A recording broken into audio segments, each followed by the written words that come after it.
नमस्कार मित्रांनो, स्वागत आहे तुमचं आपल्या YouTube चॅनल। तर माझं नाव सागर संकेत। मित्रांनो, पहिल्या व्हिडिओला रिस्पॉन्स तुमचा चांगलाच राहिला। आपण वासोटेक किल्ल्यावर गेलो होतो, पण त्या वासोटेक किल्ल्यावरचे तुम्ही व्हिडिओ बघितले असेल तर त्यात माझा मोबाईल हा शेक झालेला बघितला असेल। त्यात व्हिडिओ माझी स्टेबिलिटी नव्हती, त्यामुळे मोबाईल एवढी व्हिडिओ बघण्यासाठी म्हणजे एवढं रोमांचक वाटत नव्हतं, कारण की सिनेमॅटिक शॉट नव्हते आणि व्हिडिओ ही स्टेबिलिटी नसल्यामुळे ती बघण्यासाठी एवढी चांगली नव्हती। तरी पण तुमचा चांगला रिस्पॉन्स राहिला त्या व्हिडिओला। जर व्हिडिओ बघितला नसेल तर तुम्ही ती व्हिडिओ बघू शकता। आता मी एक गिम्बल परचेस केलेला आहे, गिम्बल ऑर्डर केला आहे Amazon वरून, कारण की त्याचा उपयोग काय होतो मित्रांनो, व्हिडिओ बनवताना व्हिडिओ स्टेबिलिटी राहते आणि सिनेमॅटिक शॉट घेण्यासाठी मदत होते। तर आताचे जे न्यू फोन आहे त्यांना व्हिडिओ स्टेबिलिटीचा ऑप्शन ऑलरेडी मोबाईलमध्ये दिलेला आहे, त्यामुळे त्यांना गिम्बलची काय गरज नाही। पण जर गरज असेल तर तुम्ही बघू शकता अनबॉक्सिंग गिम्बलचं। तर त्याचा उपयोग काय होणार आहे ते मी लास्टला एंडिंगला दाखवणार आहे, तुम्हाला व्हिडिओ शूट करून दाखवणार आहे, सॅम्पल व्हिडिओ। तर तुम्ही त्यातून समजून येईल की ती व्हिडिओ आपल्या मोबाईलने शूट केल्यानंतर आणि गिम्बलने शूट केल्यानंतर किती डिफरंट आहे। तर त्यासाठी संपूर्ण व्हिडिओ बघत राहा मित्रांनो, आणि जर आपल्या चॅनलवर पहिल्यांदा आला असेल तर चॅनलला सबस्क्राइब करून जावा।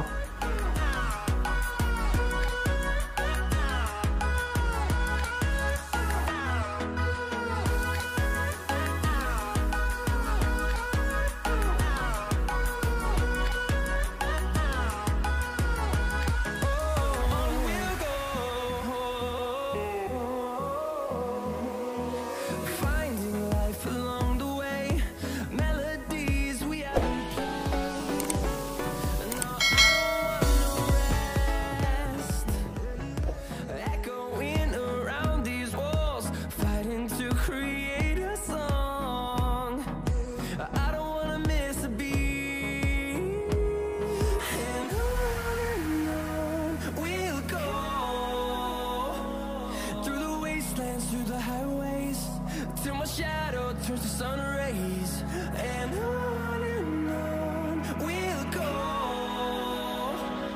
through the wastelands, through the highways and on we'll go.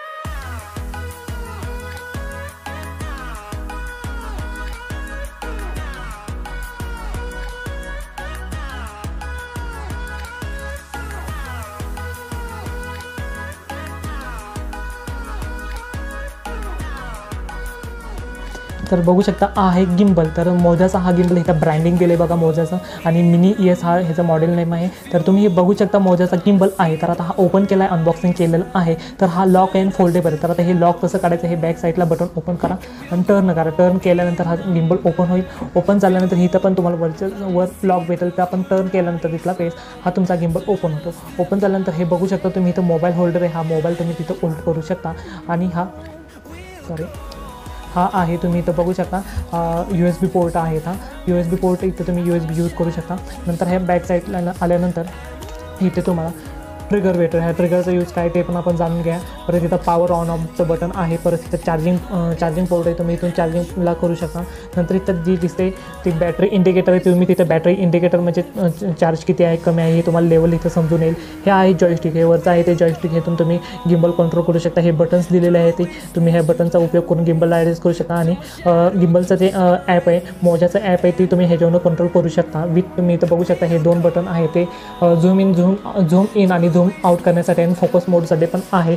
आणि हा ट्रिगर आहे। तर आता हे सगळं आपण जाणून घेतले, हे जे बटन्स। आणि खाली तुम्हाला इथे गिम्बलच्या खाली ट्रायपॉड पोर्ट भेटेल, तिथे तुम्ही ट्रायपॉड जोडून तुमच्या गिम्बलला स्टँड करू शकता। आता आपण ह्या गिम्बलद्वारे 2 व्हिडिओ शूट करूया, जेणेकरून तुम्हाला कळेल की मोबाईल आणि गिम्बलमध्ये किती फरक येतो स्टेबिलिटीचा।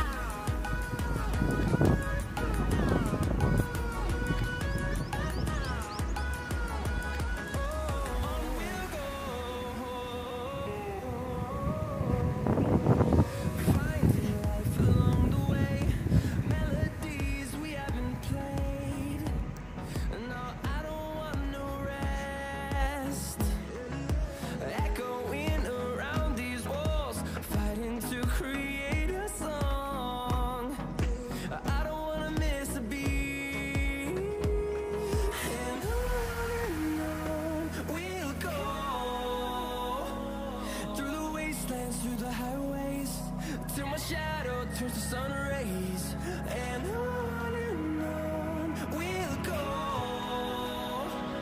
through the wastelands, through the highways तर मित्रांनो ही होती आजची व्हिडिओमध्ये तुम्हाला समजलं असेल की मोबाईल आणि गिम्बल मधून जी व्हिडिओ शूट करतो त्यात किती डिफरंट येतो आणि स्टेबिलिटी किती फरक पडते हे तुम्ही बघितलंच असेल। तर मित्रांनो ही होती आजची व्हिडिओ आवडली असेल तर लाईक करा, कमेंट करा, शेअर करा आणि आपल्या चॅनलला सबस्क्राइब करा। जर व्हिडिओ आवडलीच असेल तर नक्कीच लाईक करा आणि कमेंट करा। भेटूया आपण नेक्स्ट व्हिडिओमध्ये अशाच नवनवीन व्हिडिओ घेऊन, तर त्यासाठी आपल्या चॅनलला सबस्क्राइब करा।